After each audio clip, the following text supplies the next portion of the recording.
Welcome to Unapologetically Sensitive, where you can learn, relate, laugh, and maybe even live a bolder, brighter life.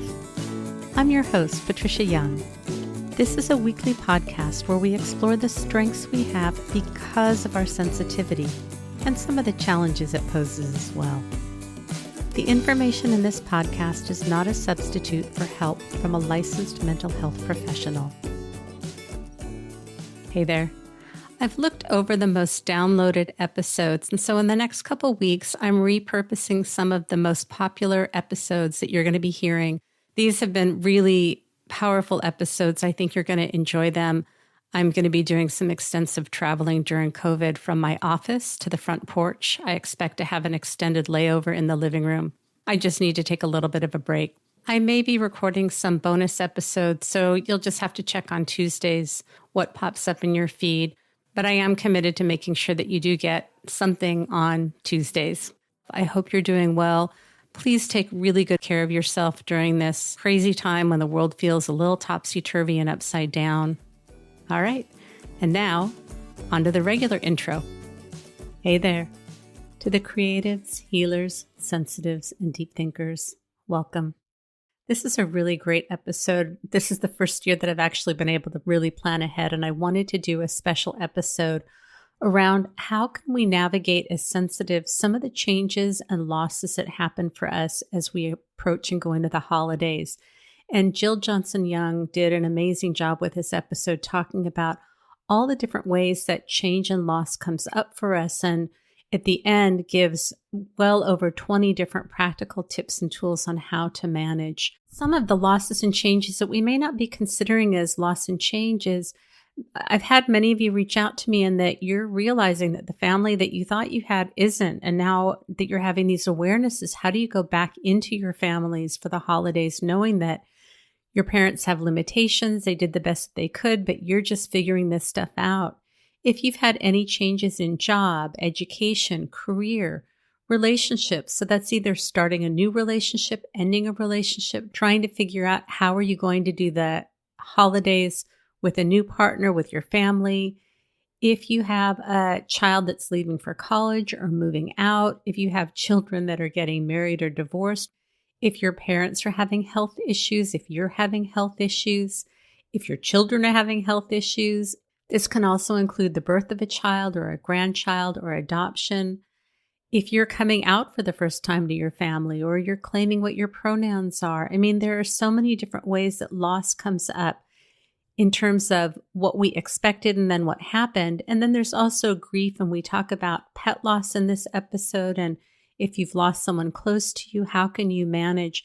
But what I love is Jill really does this amazing reframe in talking about grief in terms of when we lose someone, and I'm not minimizing the loss that we experience, but when we lose someone, Jill really talks about how do we honor that person? How do we bring that person's memories forward? And how do we add their memory into having new traditions for the holidays?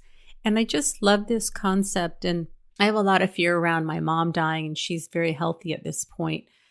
But after having this discussion, I can really see that when I had that fear come up, I can start thinking about the ways that she loves me, that I care for her, that I can carry forward in my heart instead of having this anticipatory sadness and grief, to really embrace the ways that we connect and how I'm going to bring that forward and how there's a part of her spirit that's always going to be here with me. My fear in doing this episode was that if people saw grief or loss, that they wouldn't want to listen to it. They'd have a fear of being overwhelmed. What Jill talks about in this episode is the way that we manage these things is to work through it, to talk about, anticipate, and prepare for it. So if you're pushing the button or your thumb is hovering over the stop on this, you need to honor and listen to yourself. But I really feel like this episode was done in a very respectful and beautiful way. I think we talk about real things. I would like to believe that it's not a depressing episode, but you're going to have to decide for yourself. But I feel like I did a lot of preparation in preparing for this episode to do it in a way that really is creative and talks about ways that we can manage and how we can talk to our partner if we've had a partner that's had loss, and giving literal words that you can use to generate a conversation. Also, in this episode, we talk about Leobiscalia, a new holiday called Woofanute. In the beginning of this interview, I start out a little bit stiff and I talk about it. I'm pretty transparent about what was going on. I normally would have edited this out, but I left it in because I think that it's just important to show part of the process. I also want to give a shout out in our closed Facebook group called Unapologetically Sensitive. You're welcome to join. I want to give a shout out to Amber Lansford, Julie W., Jenny Jansen, and Susan Roeder. And there's one other person, and her name is mentioned in the episode, that I had posted in the group asking about how you felt about having this type of an episode, what you wanted to hear about. And so many of the things that we talk about in this episode are from the ideas and thoughts that you generated in this group. And so I really appreciate you. A few of the things we talk about are the expectations that we have around the holidays, how you can take care of yourself. Jill actually coaches me on something specific that I was working through, and I'm going to give a follow-up that will air a week from Tuesday if you're listening to this in live time, and I'll tell you how that went. She talks about how to set boundaries, how to create new traditions. I think it's just a really helpful episode, and if you've stumbled across this and it's not the holidays, I think this information is relevant year-round. During the episode, I've got Gracie on my lap, and that's where she is when I record. And my neighbor Matt and Buster walk by, and Buster's a dog. And I just acknowledge that that's going on. If you're listening to this, this is going to air on November 19th, 2019. I spoke with Matt a few days later, and Buster's having some pretty serious health issues. He's having some issues with his liver. If you believe in prayer, sending good juju, whatever it is that you're comfortable, if you can just send some light to Matt and Buster because they have a very close and special relationship. If you're enjoying the show, please continue to share it with other people. If you're open to rating and reviewing, I've had a couple of 1 and 3 star reviews. It's not a big deal, but it does help to have lots of reviews. So if you're comfortable doing that. And then let me tell you a little bit about Jill. Jill Johnson Young, Lcsw, is a dynamic and engaging speaker who loves teaching both professional and community groups about dementia, death, and dying and grief and loss. She's the CEO of Central Counseling Services in Riverside, California, where she's also a clinical therapist.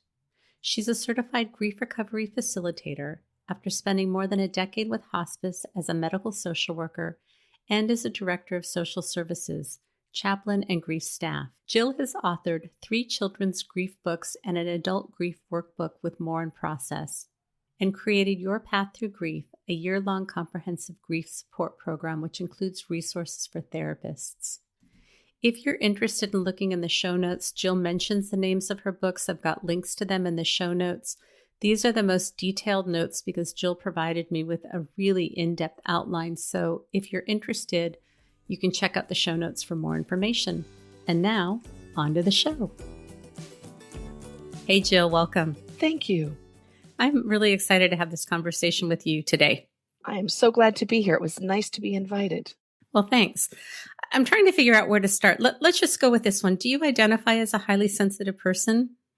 I don't normally, but when I'm working with folks who are grieving, I am frequently around people who have their sensitivities heightened because grief does cause us to be a little bit more reactive or a lot more reactive. And in fact, I've set up my office around that. So I have big blankies and I have a furry carpet that you can take your shoes off and sink your feet into and pull your feet up onto my couch. And when I'm dealing with losses, I absolutely become a lot more sensitive. I love that. And so for the listeners who are highly sensitive, when we have grief, I've talked about this before in terms of just when we have more stressors going on, when we get over-aroused and overstimulated, our nervous systems are going to be a little bit more fragile. We may feel more vulnerable. So the things that Jill is talking about with a non-highly sensitive person are going to become heightened in a highly sensitive person. And so it's just really important to take good care. And we'll be talking about ways that we can help towards the end of this interview, but I just wanted to say that up front. Jill, can you tell the listeners a little bit about why you do the work you do and why it's important? And maybe we can just straight off the bat dispel some of the misconceptions about grief, because my fear that I told you before we started recording is that listeners will see grief and put their fingers in their ears and go like, la, la, la, la, la, I can't hear you. Yeah. And people do that when they're coming to my speaking engagements and then they find out we laugh all the way through it. So I do this work because I worked for hospice for a very long time. And I did both pediatric and adult hospice. I've also been widowed twice. And now I'm married to a funeral director. So that's the other side of it. And what I found was people didn't do grief well. And in fact, when I was widowed the first time, the first therapist I saw said she didn't know what to do with me. And then asked me, if I wake up tomorrow morning and everything is better, what would it be like? Which, as a therapist, we call the grief question. And you don't use that with a griever. It doesn't work. There's only one answer. Since then, I have seen so many clients come through my door here, and I saw so many through hospice before and after a loss, thinking that you had to have stages. And if you didn't do the stages, you weren't doing it right. And being pushed around by people around them, being told how to do their grief. And that's not how I see it. There's a lot of losses on our planet. We lose people in our lives. We lose pets. We move. We get married. We get divorced. We change jobs. There's so many losses. And I want people to know how to do loss. And I want therapists to know how to do loss in a way that's supportive and constructive and allows people to set their own boundaries and to do it their way. I love that. And I think that people think about grief in terms of heaviness, and it can be very intense work. And if you're already someone who has deep feelings and struggles with managing your emotions, what happens when people experience loss and they don't do the work? What are the symptoms that you see? When people don't do the work, the way I look at that is not finishing the relationship, especially when it's about a death. There are the woulda, coulda, shouldas left over. And there's a need to remember someone as perfect and angelic as opposed to realistic. And sometimes that gets imposed upon them as well by people around them. And they get stuck. So they don't ever get to finish it. They don't get to look at what was left undone. And they don't get to finish up with the resentments that they're still holding. So they stay reactive, and they're far more subject to depression, and they're far less likely to thrive because they haven't finished. So they stick there. And every time they are triggered, the same kind of trigger level occurs because they're still right at the time of the loss, as opposed to having really looked at who died, what's changed, what they want to do with their life now with whatever this change is, and how they want to be in charge of it and manage it and work around the shift and encompass it and keep the person who left in with them anyway. Whether it's somebody who physically left or someone who died, you still have them with you. But folks who are still in the active grief process who can't move past that, it's as if they're still waiting for them to come around the corner. And that's a totally different place to be emotionally. Yeah, yeah. And my intention in doing this episode is that the holidays can be a lot for a highly sensitive person. They're overstimulating, it's over arousing. There's lots of expectations, lots of disappointments, and there's lots of anticipated loss, lots of actual loss. And so today we're going to be talking about not only death and grieving, but all the different ways that loss can show up. So Jill, can you talk about what some of those other losses might look like for people? Well, I had some come in from your folks, and I also then expanded that with stuff that I hear all day long in my practice. People are looking at the loss of the kind of family they came from and wanting to see their family as they were instead of as they truly are. There are losses in terms of having moved, having had an illness this year, particularly those who've become less abled over the course of the year. We have people who have had losses because of the opioid epidemic, which has hit every community just hugely hard.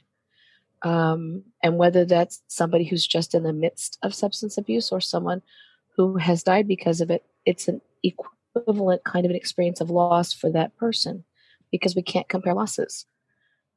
We have the losses that are those that we don't really traditionally look at as losses. Pets, for instance, who are just as important as people, absolutely as important as people. We have families that are expecting us to be too much, to attend too much, and we get caught up in that. We tend to lose ourselves in those moments. So there's a lot of different kind of losses we can have at holidays. Yeah, definitely. What other losses are there? Oh, financial. The grief can show up in wanting to be something that, or hold on to those things that used to be.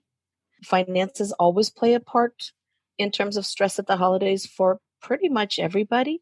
But for grievers, it's a sense of I have to repeat what used to be, even though what used to be isn't there, whether it's proximity or a change in your life or a change in terms of a loss of somebody in your life.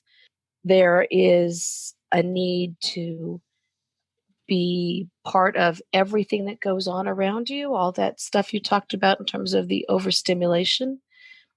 And some people can't do it, and they take that as a loss for themselves because they see themselves as being less because they can't manage or don't choose to manage and be part of all of the holiday craziness. Mm-hmm. To me, I think it's a whole lot healthier to choose which things you're going to be part of and which things you're not, because you don't have to be part of it. There are people who have retired or have lost friendships, people who've gotten married, and all of a sudden now they've got to figure out how to incorporate two different families or more families. In my family, I have all adopted children as well, and they all have relationships with their birth families to some degree or another, which I've always encouraged. So for us, we had a whole lot of figuring out how to make sure they had time with those family members as well as our family and how they wanted to work that out. And now with grandchildren in the family, I have to make sure that my daughter has time to have those kids spend time with their cousins from their birth side of the family.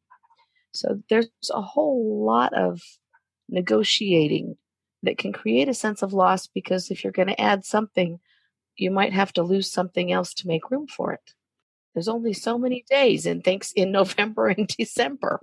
Right. And I think that we have these ideas about how we think we're supposed to show up, whatever your role is, mother, husband, partner, brother, sister, aunt, child, how we're supposed to show up and what a proper holiday looks like and how many people should be there and how much we should spend. And what happens is we often bump up against what happens in life, and it can really impact how the holiday goes because we have these expectations that are supposed to be like what we see on TV. And the reality is it really looks different for every family. And when we get to a point that we can recognize it, it's okay to do what works for me and my family. But I think that's where a lot of the stress comes in. What do you think about that?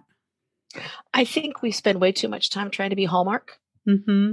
and Instagram and other people's posts.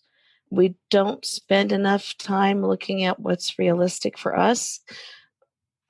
We know that none of that is actually real. I think it creates so much more stress for those who are trying to play the keep up part and the I need to have the perfect everything. Mm-hmm. It's just, to me, it really is such a stress maker. And it's hard to disengage from it because everywhere you go, there it is. You can't even walk into the grocery store right now without giant turkeys made out of stuffing boxes, Mm-hmm. right? Because it's early November.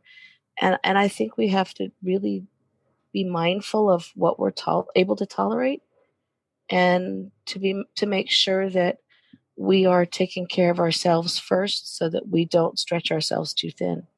Yeah. Yeah. I'm going to be really transparent with you, Jill, and the listeners right now. Jill gave me an outline to make sure that we covered some things because in the closed Facebook group that we have, Unapologetically Sensitive, a number of people provided some questions and things that they wanted to talk about.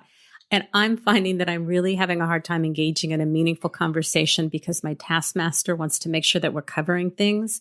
And it's making it really hard for me to feel like I'm having a genuine conversation. And it's really more important that you and I have a meaningful conversation and that the listeners get what they Absolutely. want. So, Jill, normally don't keep this in the recording, but just for the listeners, you kind of get to hear what goes on behind the scenes. I'm going to keep the sheet in front of me, but I can't even tell where we're at. And I want to be able to cover what you provided. And I don't know how to do that. We're all over it. And I just wrote the outline for your listeners to hear so that I made sure that we covered some of the ideas that they wanted covered. And I think we have covered a lot of them actually already. The idea that the holidays for folks who are in the middle of addressing losses need to be about understanding what losses they faced that year. So maybe looking back and taking note of that and looking at it really with a bigger mind about what loss means. Mm-hmm. And then being very self aware so that we're not being so reactive to other people's expectations and our inner expectations, which are not realistic, so that we can set our own boundaries and make the holidays what we want them to be. Right. And what I imagine some of the listeners doing or saying, and maybe I'm wrong, is like, I don't want to go back and look and revisit those losses and that hurt again. It just makes me really sad. And I just want to pretend like it's not there and move on. And what my experience is when I'm not able to name and acknowledge what's going on. And I think culturally this happens and individually this happens where we minimize what we're experiencing. And then things don't work out and we don't know why. And so for me, I can see the value in looking at what happened and creating a lot of room and grace and self-love and self-acceptance and self-compassion to know that it may be a little bit bumpier this year. We may need to slow down. We may need to trim down. I mean, that's what I'm thinking. What do you have to say? I absolutely agree. I think that if we can take note of the things that have changed, sometimes using even the word loss is too much for people. So what's changed this year about who I am and who's in my world? And how do I make sure that that gets acknowledged and honored, and that I don't try so hard to avoid looking at that I lose where I really want this end of the year to be and what I want it to include. I really love that perspective of using the word change, because I was thinking some people will be going into the holidays not having a partner they were with, either due to a breakup or death, or if it's somebody who has dementia or is failing health, or somebody who has a new partner. Again, that's negotiating whose house do we spend it at? What's important to you? What's important to me? All of those changes, especially if you're highly sensitive, are going to create more for us. And so the more we can talk about it and be aware, the more ease that we can create. And I really want to dispel that fear that I'm anticipating people thinking like, I don't want to talk about it. It makes it worse. But when we don't talk about it, I mean, I will replay, but if you listen to the episode that I did of I lost my shirt on Thanksgiving last year, it was really bad. It was really, really bad. And I talk about specifically what happened in the episode. I am going to replay it probably on Thanksgiving with an update. But that is a perfect example of what happened of having 9 kids, not 9 kids. I had extra kids in my house for 9 days around Thanksgiving and didn't know what I needed and didn't take care of myself. And I totally lost my shirt on Thanksgiving with everybody here. It was not pretty. I can imagine. I sort of. I really, I got to tell you, I lost my first wife on Good Friday, and I had kids in the house, and all their friends' parents thought it'd be a good idea to have a sleepover the next day. Oh, Lordy. So it was the night before Easter, and I realized I had to have baskets for 8 children, and I didn't. And I can't imagine that at Thanksgiving, I probably dropped the turkey. Oh, goodness. I would probably do that. Yeah. Well, no, I just lost my cool over something very minor and yelled a big expletive out loud. And it was, like I said, it was not one of my finer moments. And that's what happens. And we deal with it and we move forward. Right. Yeah. And we do better the next time, knowing that we now know what our stress tolerance is at the holidays. And it doesn't include extra people for extended periods of time. No. Perhaps. No, and I lost my dedicated working space, and I was, anyways, if you want to listen to the episode, I certainly will. It's a bonus episode that's early on. I'll put it in the show notes if I remember, but it's called I Lost My Shirt on Thanksgiving or something like that. What are some other things that we can talk about that will help listeners identify things that might come up, ways that changes might be impacting them? You know, when I talk to our staff here at our office and the holidays are coming up, I sound a little weird to the newbies, especially because what I say is the holidays are coming. It's my favorite time of the year for grief. Mm-hmm. And they look at me like you have most certainly lost your mind, but we knew that about you already. I say, no, that's because that's the one time that we know that this is going to come up and we can do something positive with it. And so I go out and I buy a bunch of little wooden ornaments for the kiddos that we have in the office. And we do ornaments or make things to hang on the Hanukkah candles to acknowledge what changes have occurred in our lives, openly talking about it. And we're talking about the good things about the things that have changed. So if somebody has died, we talk about the funny memories of them. And then when those kids take those things home and put them up around the house, it makes people engage with them in terms of talking about it, naming it, and remembering the good things.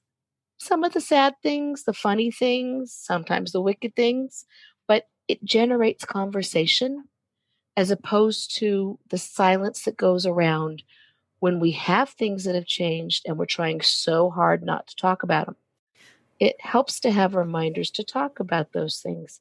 So I look forward to the holidays for that because I think if we can, and I know actually, if we take stock of what's changed and we name it and we do a little writing about it, and then we include those things in how we plan our holiday season, we can include those things that we want to and not have them catch us up short.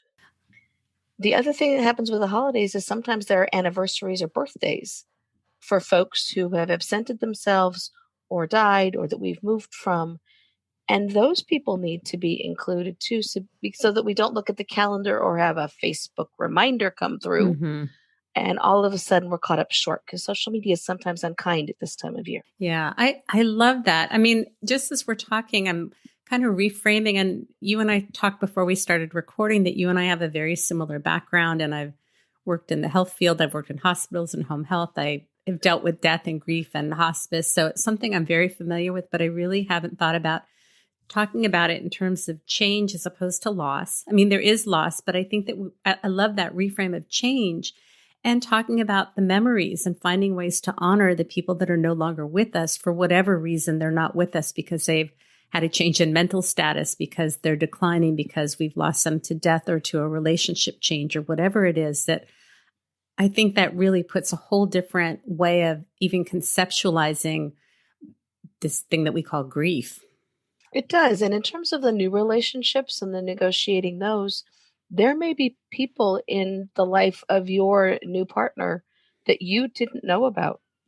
There may have been losses that you were unaware of that are important to them that they never brought up for whatever reason, or that they didn't tell you just how much of an impact it had on them.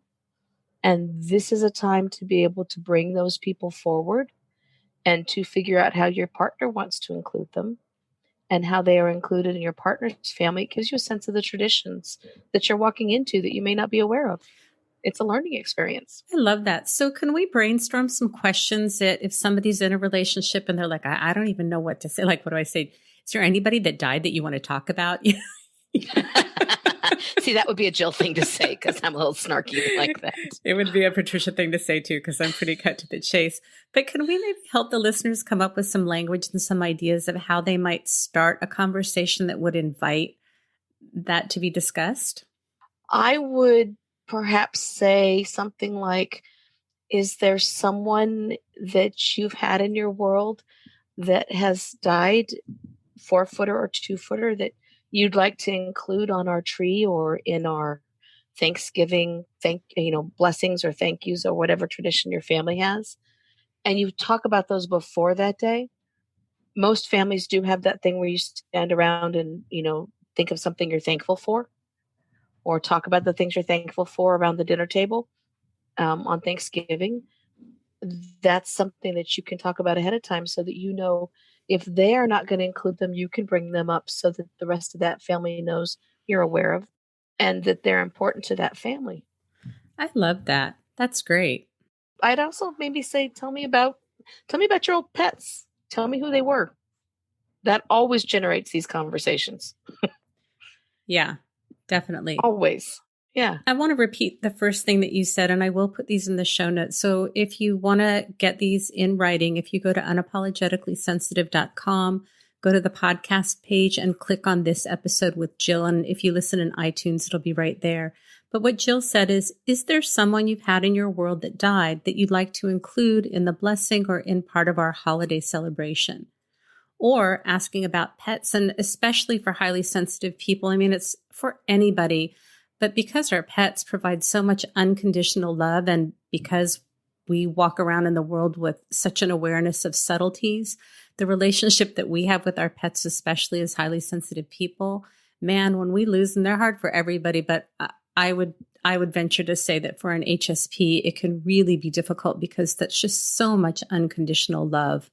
I would bet so. And I have seen that. I do grief loss counseling for people who have lost their pets. And I would probably say that they would fall into an HSP kind of a description. And those pet losses are huge. I keep little pet charms so that when we finish, I send them home with one. Oh, I love that. To acknowledge the loss, because pets count as much as people. Absolutely. So Buster is walking by the front door with his owner, Matt. Gracie's on my lap. I can't keep her quiet, so you're just going to get what you get. So everybody can say, hey, Buster, how's it going? Hi, Buster. Adele's asleep on my floor right now. Okay, Gracie. Thank you. Thank you, Gracie. Thank you. Oh, there was something that I wanted to say about what you said, and I just got so distracted with the dogs. Do you recall the last sentence or two that you said? To be honest, no. Okay. Gone. Yeah, I know. Isn't it great being middle-aged? Not always. Especially not when you get hot in the middle of the night. I know. So that's just lousy. We know that we love our pets, and pets are incredibly meaningful to us.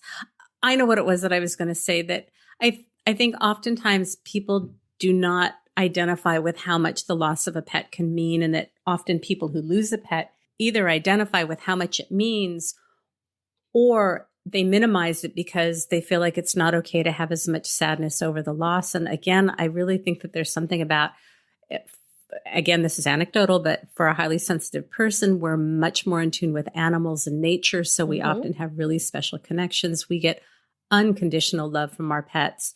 It's the one relationship where we're loved no matter what. And so it's really a big loss. And it can be very challenging to navigate when people don't understand why somebody wants to take a day off of work because they lost a pet. I've written letters for people because I think that when you have lost someone who's your fur footer and those big brown eyes are not there to look at, you've lost the one person you can talk to who will never share what you've said, the one who will always be there and wag their tail or purr. Even cats who are highly independent love their people and provide that sense of security and love, and I'm always going to be there for you. And absolutely, we don't give anybody more than 3 days off for bereavement. We should do the same for pet loss because they count like a person does. Yeah. Yeah. And you've written a book specifically about this. Why don't you tell us about your book? Yeah, I wrote a book about a pet getting sick and needing to be euthanized, and the experience of a child in walking through that, as well as the afterward and the feelings and coping with that afterward, and how to honor that pet's life for the rest of your life. And I wrote it in part because our veterinarian asked me to, because veterinarians are facing a tremendous amount of stress too. They are, by and large, some of the most amazing people, and they love their little patients. We're not their patients, the pets are. And when they lose one, it's hard for them. And so I wrote the book to help people prepare their kids for that moment, as well as to help them talk about the loss afterward. And it's got helps for big people in the back. All of my children's grief books do, because kids do grief way better than adults do. We learn to not do grief well when parents teach us not to do it well as children. Right. There's something about this whole no talk rule that, and I've been debating whether I wanted to share this or not. I'm going to make it very brief, but this illustrates why our culture is about don't talk. There's a thread in a very large group that has 130,000 members. And the question was about a college student. The son breaks off with the girlfriend, and should the mother reach out to the girlfriend? Because the girlfriend took family vacations, was part of the family. And I would say that at least 80% of the answers are no, leave it alone. And the projection is that the son will not feel supported, and that the girlfriend will have false hope that, they're going to get back together. And, I mean, this has bothered me so much. I talked to my husband. Ugh. I reached out to my son and his girlfriend and said, what do you guys think about this? Because it just, that whole projection of those are real relationships. And whether they're together or not, a person can support the son and reach out to the girlfriend and say, gosh, I feel really sad. I've loved this connection that we've had you as part of our family. And this to me just epitomizes our whole don't talk about things, don't mess with it, don't. Yeah. What do you have to say before I go on and on? Oh, absolutely. That's a trigger for me. And I don't know why, other than I work with people who have had a major loss and were not officially married or had been divorced already. And it's kind of the same reaction from the vast majority of the population is, but that's not really your loss. You weren't important enough. I think when our kids have a very important relationship and it breaks off, I might ask the permission of my child to reach out, but I certainly would. And I have, in fact, to significant people in my children's lives after their relationships break up. And I've said, I really value you and I would be happy to have you maintain some kind of relationship. I understand you're going to want to go do your own thing, but we're always here. And I, in fact, maintain friendships with some of their parents still. Right. Because they've become part of our family fabric. Right. It's almost like there's this rule, the external rule of, divorce breakup means no contact and that it doesn't impact what's happened internally. But we have meaningful relationships and connections with people, and those people and animals are in our hearts. And just because the relationship ends on the outside doesn't mean that those people and relationships aren't in our hearts. And I think, again, a little bit more of a bias for someone who's highly sensitive, that those connections are really important and meaningful, and to find ways to honor that, I think, is so important, and to talk about it. And like I saw in this group, and I actually saw a few therapists that it's not a therapist group, but I saw at least one therapist is like, nope, leave it alone. And oh my gosh. I got a little judgy. Yeah. I got very judgy. I'm proud of you. I think this whole no talk thing, it's so endemic. One of our poodles, we have poodles here in our office. They're on our website. They live with me at home. And we call them the oodles. And one of them was 17 and a half, and we lost her this year. We put up a little memorial at the office, and everybody, all of our clients had come to know her over the years. We all had our moments and talk about it. But now we have people come back after so many months and they weren't aware that she died. And they'll say, oh, I'm sorry. I didn't mean to bring it up. I don't want to make you sad. And there's the rule. Mm-hmm. Everybody here has learned to counter it with, no, we really appreciate that you remember her and that you say her name and that she was a part of your life. And there's her picture still, and she'll always be part of CCS, our agency. And when people die or when we lose people or when relationships end, we need to still talk about those people, including the 4-foot people, because they're still part of our hearts and who we are, and they help shape us. Yeah, I think where it gets really difficult is if we have a partner who their family did not talk about feelings and they're not inclined to go there, it can make it really tricky for the other partner if they're inclined to talk about it, because you kind of get the message from the partner that they really don't want to go there and you don't want to push too much, but you know that it's going on. What would you say to someone who's in that type of a relationship? I try to bring them in together and I push a little. Mm-hmm. And what I find is that the tears are right there. Mm-hmm. And they've just never been allowed to work it through. Mm-hmm. And they really wanted to, but they never had permission. Yeah. Because feelings were not something where permission was granted. I don't push too hard, and it may take weeks. Or if the partner won't come in, I work with the one that does have the feelings and wants the other one to share the feelings. And I give them some pointers, like we talked about earlier, ways to bring up the loss so that it becomes part of the fabric of the conversation at home. Make sure there's a picture up. Make sure that there's some way to acknowledge that so that eventually the conversation can happen. And I also tell the one that I'm seeing, you can say, you know what, I understand you're uncomfortable with feelings, but I really need you to know this matters to me. And I do have these feelings and I do need to let them out. And I'd really appreciate some support for that. And maybe we can help you find why it's important to me. Could we come up with some language that for somebody that it maybe not doesn't warrant going to therapy, or the partner wouldn't go to therapy, but can we come up with some ways that people could language that if they are in a relationship with someone who's had a loss and the person, is just like, I'm fine. I don't want to talk about it. What could somebody say to generate a conversation? I like to go into what part of them is always going to be part of you. Oh, that's beautiful. Because that's how we take those people with us into our lives. Who were they to us? And what part of them, what lessons did you learn from them? And how did they impact your life? Because those are the things that are always going to be there. That generates the conversations. And it is a reality.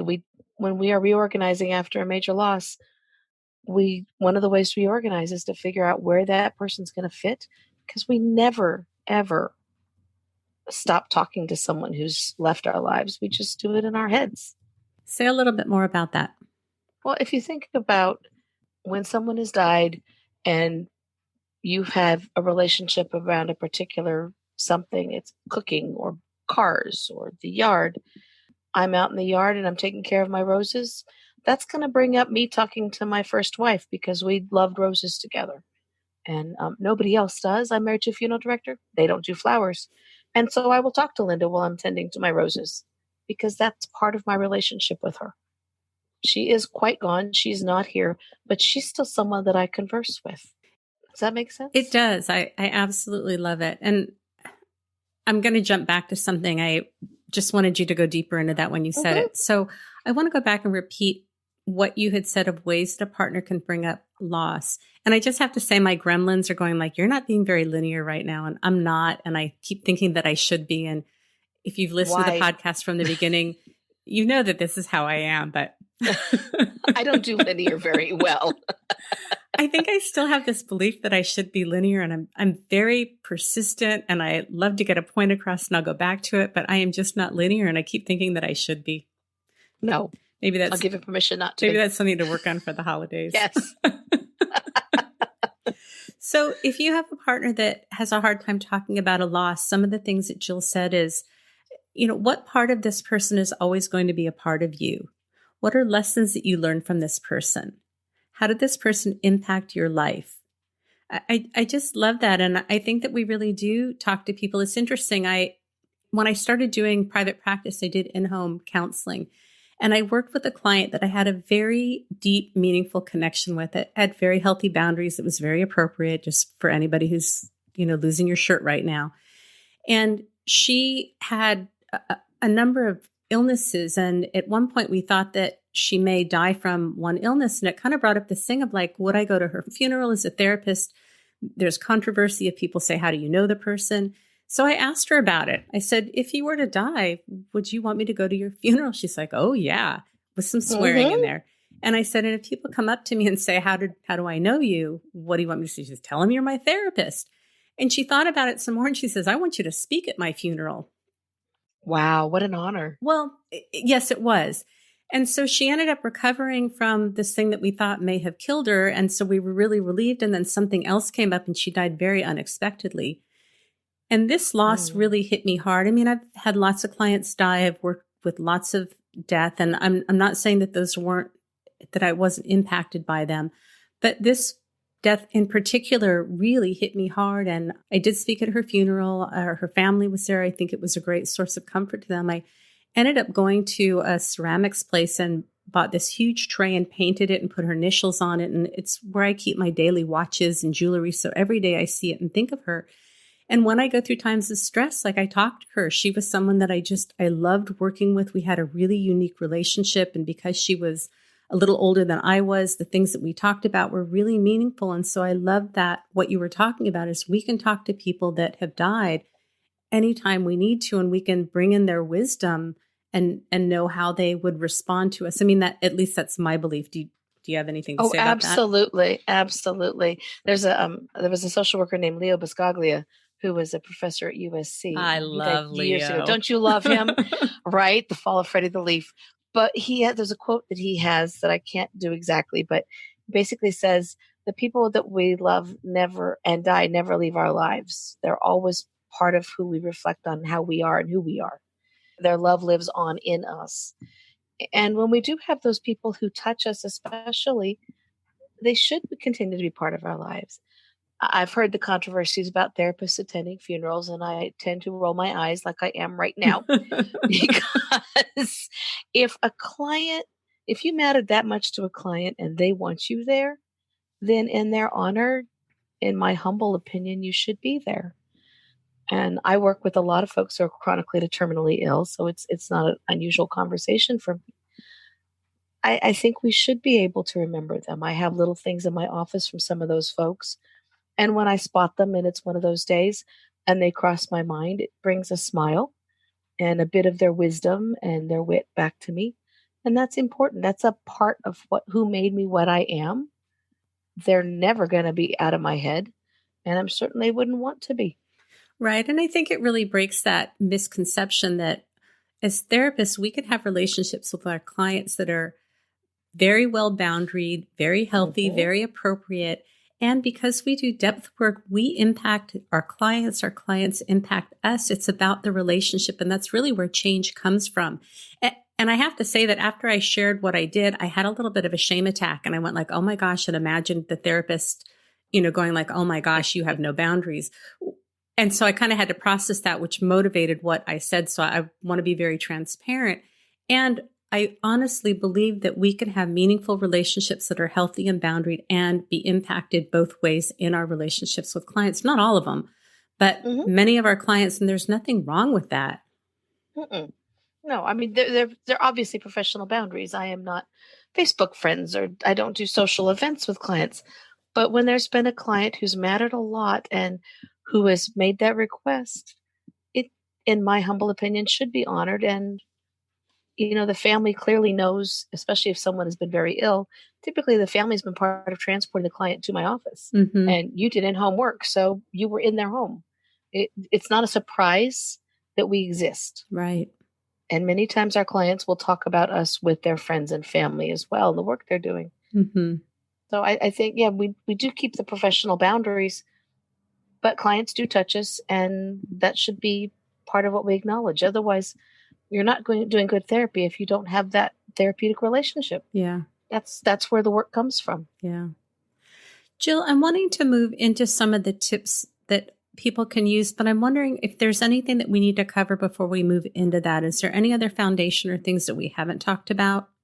One of the things that somebody brought up was, and which is typical when I'm doing presentations on grief, is a fear of a death occurring.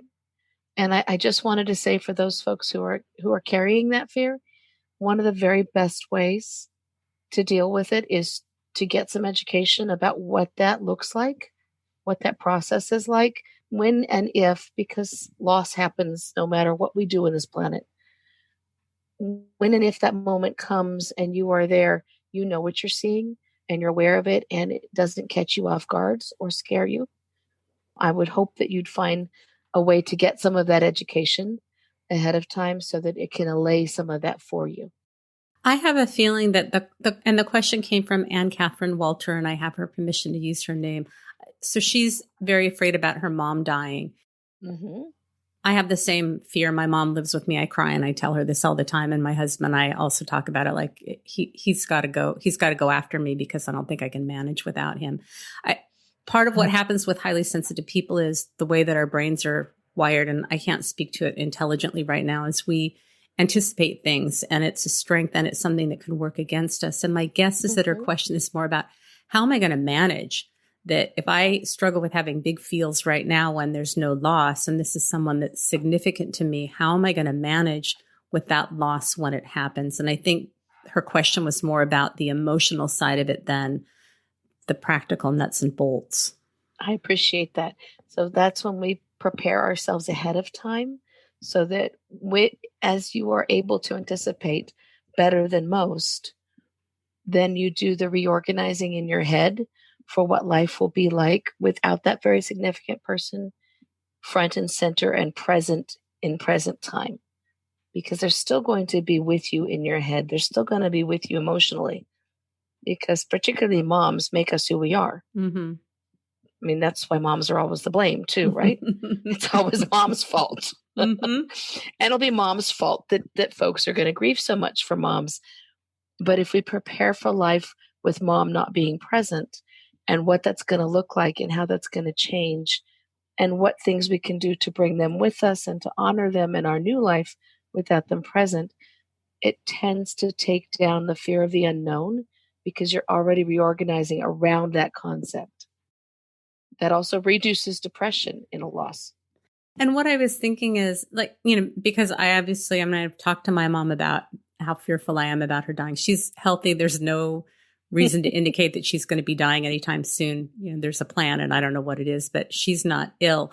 So for me, I don't think I want to go too far down the road of, how am I going to plan for it? But what I was thinking when you were talking is, it's almost like with a young child of reminding them when they're going to do something scary about how, like if they're going to separate from us, how we go with them.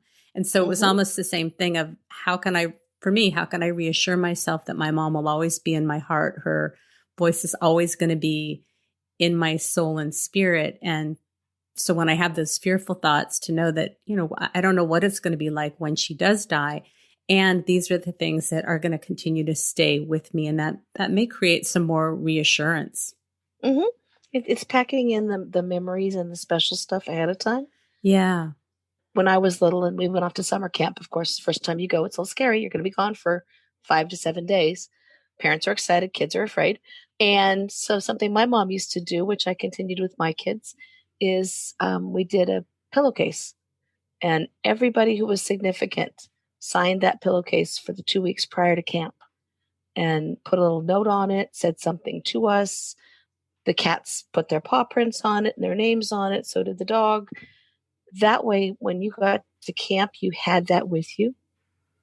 And I think that's sort of along the same lines. It's very simplistic, but it's taking those thoughts and making sure they're always there. I love that. And I still have those pillowcases. Aww.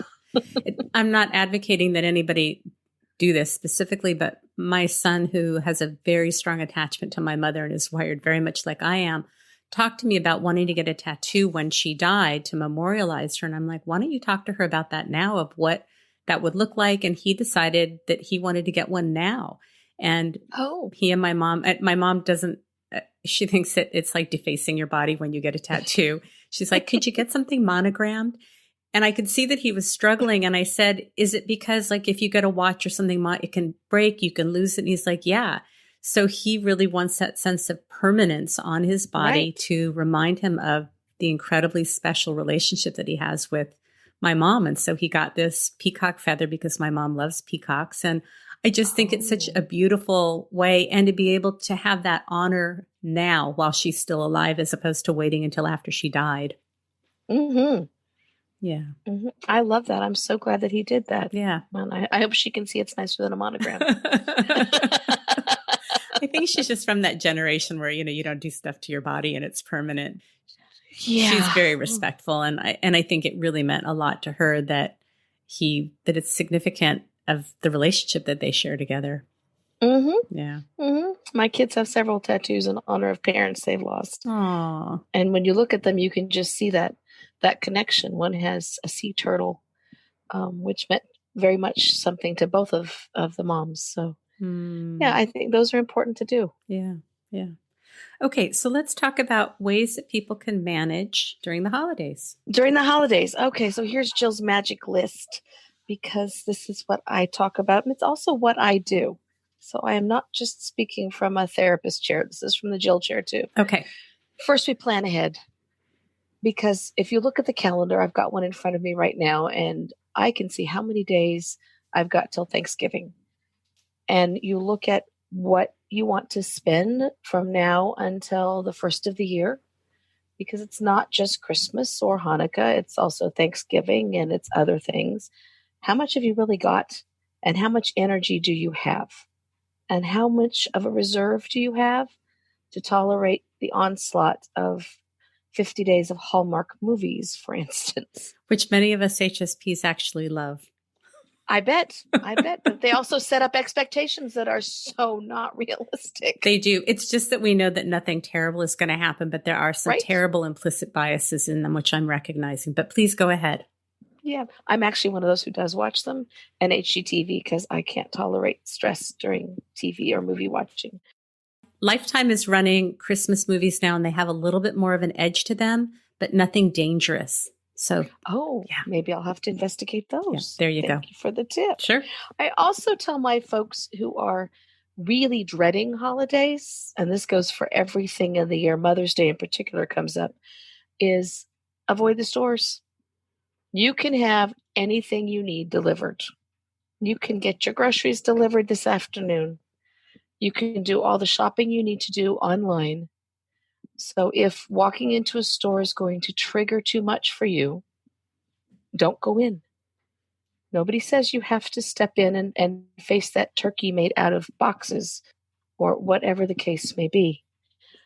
So make sure that you're not putting yourself in a position to stress yourself out. I also look at what the activities are. In my tribe, there are a ton of activities that can come up during the holidays. What I look at and what I look at with my clients is which ones do you really have to participate in?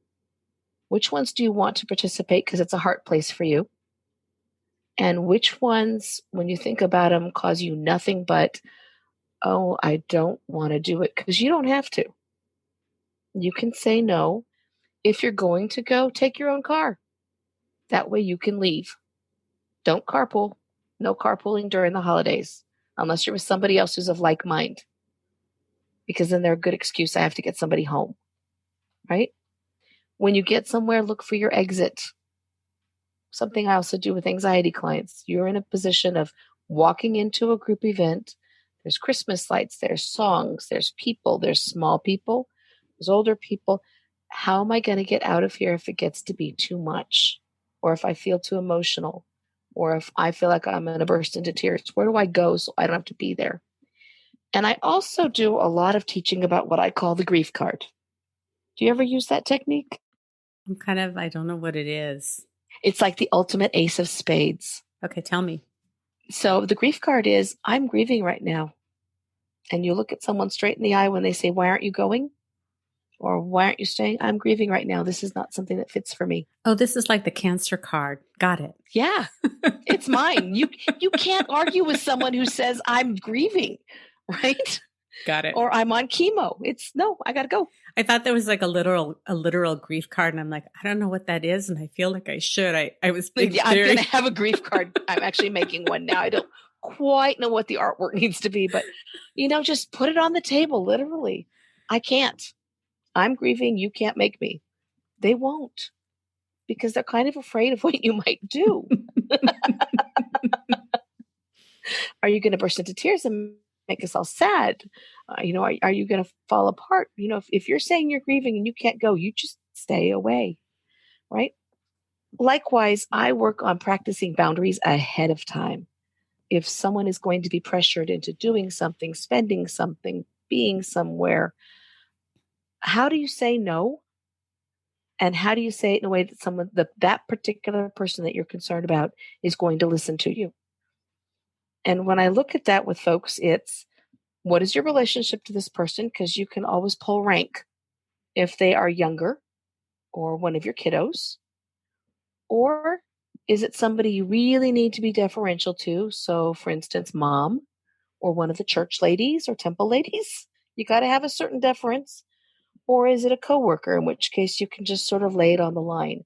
But how are you going to set that boundary so that nobody crosses it, so that your needs are being respected and you don't have to explain them? Because you don't have to say why you don't want to do something. You need to be able to just say no in a way that's going to work for them, and then practice that. That's what car rearview mirrors are for, and bathroom mirrors are for. You practice the no's, you practice the boundaries so that you've got it down cold, so that if you're caught up short somewhere, you can use that boundary and lay it down and be done. Right? I love that. I also like to give everybody, including myself, permission to change it up. I used to actually host Thanksgiving and Christmas at my house, and they averaged about 35 people in the group. And I finally went, you know what? I don't have to do both. First of all, it's expensive. And second, it's exhausting. Mm-hmm. I love the holiday. I just don't want to do it. So we're leaving on the 26th for Laughlin, Nevada. And we're going to go spend 4 days by the river. and someone else is going to cook, and it's going to cost less than feeding 35 people an elegant meal, and I don't got to do dishes. And it takes the stress off of me. I love that. This year, because one of my sons is away at college and he's only able to come home for one full day, I really got clear, and especially after my delightful behavior last Thanksgiving, that I really want to have just our family here, our immediate family. And so what we're going to do with the extended family that traditionally comes over is that on Saturday, we'll have them over for pie and coffee and time to spend with them, because I really want to do this. And so now I'm going to have to tell my family before this episode airs because, because I'm kind of avoiding it. I really love that. And I used to do group texts or group emails to prepare people for change. And I did that for this one. Like, this is how it's going to be. If you want to come to Laughlin, you can. But that means we're just going to meet up for occasional meals. I'm not going to hang out with you the whole time. So does that mean that I could send a text instead of making a phone call? Because I've been in a really introverted place. And part of it is like, I just don't want to make phone calls. So it's okay to do it by text? I would do text. I would do email. I would do a group Facebook note. Yep. I like those kinds of things. Yay. When my wives were dying, I wrote a blog so people knew what was going on. So I didn't have to tell anyone. You want to know? Read the blog. Okay, I'm going to be sending out a text as soon as we finish recording today. I'm a little embarrassed. Like, it's so easy to help other people set boundaries, and when it comes to our own stuff, sometimes it can be really challenging. But I want to make sure you get through your list. So that's fine. We're almost there. I do want to say there's a therapist who has an online therapist store, and she has a T-shirt on that says "Setting Boundaries like I do it for a living." I love that. I'm going to wear that for a family event. I want people to make sure they don't include people who don't feel good in their space, but do include the people who they've lost. And don't forget the critters. The pets got to be there. Be prepared if there are anniversaries coming, birthdays coming, like we already talked about. Make sure you're planning for it. Then you're not caught up short by it. Remember, too, that New Year's comes after all the others. And New Year's is a trigger point if you've got losses, especially deaths. Because at New Year's, every single flipping TV channel has to have a year-end list of who died, right? Mm-hmm. Whether it's sports or celebrities or whatever, they got to have it. And none of our people are on that list. And for people, especially who are sensitive or have had recent losses, that feels so invalidating because their loss is way more important than a celebrity to them. It's hard to watch those, so mind your TV watching, so that you're not putting yourself in a position where you might be hurt. Right now, especially this time of year, journaling is a fabulous way to cope and prepare and to have some insight for next year all at the same time. You can do some gratitude journaling, which, why am I happy I woke up this morning? What's good about the day? What am I looking forward to? But also, what worked in terms of preparing today? What worked on this particular holiday, what felt good and what didn't. Because if something didn't work or didn't feel good, then you can change it up for next year. If you're not writing it down, unless you're Patricia, who does an entire show about losing her shirt on Thanksgiving. And everybody knows about it. You're not going to remember it, right? Because it goes to the back of our brains. And we kind of go, okay, well, that wasn't that bad. Write it down in the moment so that you don't repeat it. I love that you aren't limiting people. So you got your time with your kiddo. You should have that. You also need to get some sunshine during this time of year because that is a stress buster. And get some walking in if you're able to. Move your body in some way. Do it in a place that's comfortable for you. In Riverside, California, where I live, we have this fabulous mountain called Mount Rubidoux, and it's got all these historic things on it. It's a great walking path. It takes about an hour and a half if you're not in a hurry. Everybody up there is smiling. There are dogs to pet. We also have the Festival of Lights, which is the biggest one in the United States now. And 1.5 million people show up in one night to watch lights get turned on and fireworks. That is not necessarily an HSP's idea of a quiet, intimate evening. Absolutely not. So if I've got someone who has to be there, I give them some ideas on where they can go so they're not caught in the crowd. Mm-hmm. But if they'd rather have the quiet, go at Mount Rubidoux. You can see all the lights anyway, or do your own special thing. But find some ways to enjoy yourself and not put yourself in a position where you're going to be overwhelmed. Does that make sense? I love it. Those are great ideas. I love it. My final thing that I would add is this year we're adding Wolfenoot to our family, which is a new holiday. It was put together by a kid in New Zealand. And it's on November 23rd. It's a completely made up thing, but it's to honor the pets in our lives and the wild creatures that we value. And I think for a group that really connects with animals, it's kind of a cool thing to do. So if you want to look it up, it's a nice little area. It's based on being kind to animals and to be celebrating those who are kind to animals. And if I'm able to, I'll put a link. I saw what you posted on Facebook and I read it and it was really delightful. So if I'm able to link to anything in the show notes, I will do that as well. Oh, great. So that would be my list.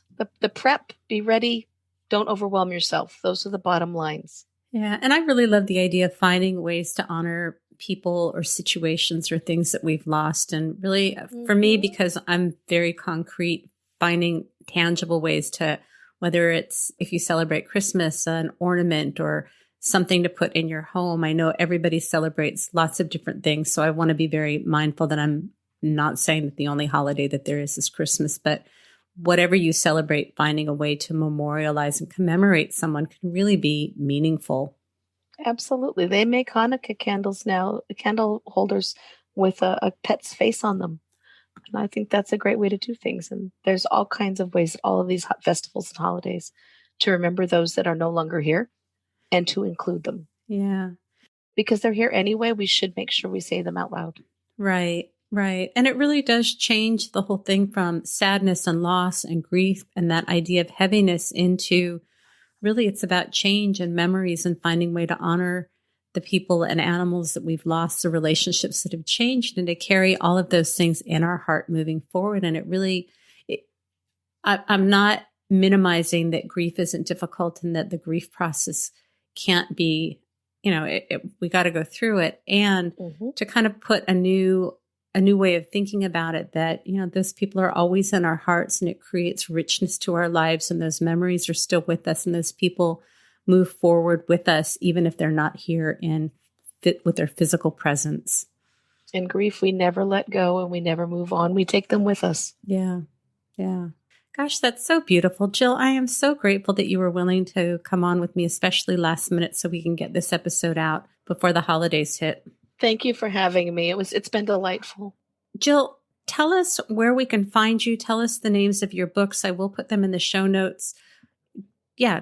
Okay. Tell people where we can connect. You can find me at www.yourpaththroughgrief.com. I know it's a lot of words, but it was the best I could come up with at the time.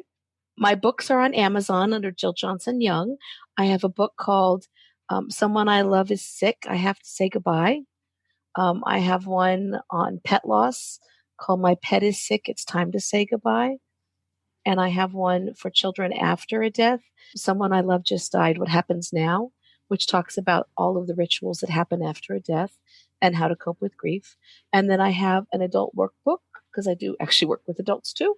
And it's called Your Own Path Through Grief. And it's solution focused, which is what I am in terms of working through the loss, working through the leftovers, remembering them for who they are, and taking them with us. I'm also on Facebook and LinkedIn and all those other social media places. I'm very findable. And just to say that you and I are not related, although we do share the name Young in common. We do. That was my first wife's name. So yes, it's a good one. Thank you for sharing it with me. Well, Jill, thank you so much for being here today. I really love this conversation that we had, and I'm really hoping that it will change the way that people think about grief and loss as opposed to memories and carrying people forward with us. Me too. All right. Have a great day. You too. All right. Bye-bye. Hey again. So I'm curious to know what you thought of the episode. I thought it was really powerful, and I've realized that I have an idea of who the listener is. And so I often feel very protective. And I'm really wondering if I don't have a very good sense of who you are as a listener and what you're capable of. If you're comfortable reaching out to me, I would love to hear how this episode landed with you. My fear is that it felt overwhelming and the talk of grief maybe would prevent people from listening to it. Like I said, I think it's an amazing episode and I would love to get your feedback about it. My hope is coming up soon. I'm going to get a survey out so I can get a better sense of the demographics of you, the listener, and things that you're interested in. It will just help me moving forward. The online HSP courses are going to be starting again mid-January. I'm going to be having more clips and some episodes coming out about it. They've been really powerful, and I'm going to be slipping in some little audio clips of people who have taken the courses talking about them in the upcoming episodes. If you're curious to know anything about them, you can go to unapologeticallysensitive.com and go to the HSP groups page. If you have any feedback for me, please feel free to reach out to me at unapologeticallysensitive@gmail.com. I have lots of social media posts on Pinterest, Instagram, YouTube. You can go to my website at unapologeticallysensitive.com if you're interested in getting more information about the highly sensitive person. Remember, sensitivity is nothing to apologize for. It's our superpower. Have a blessed day.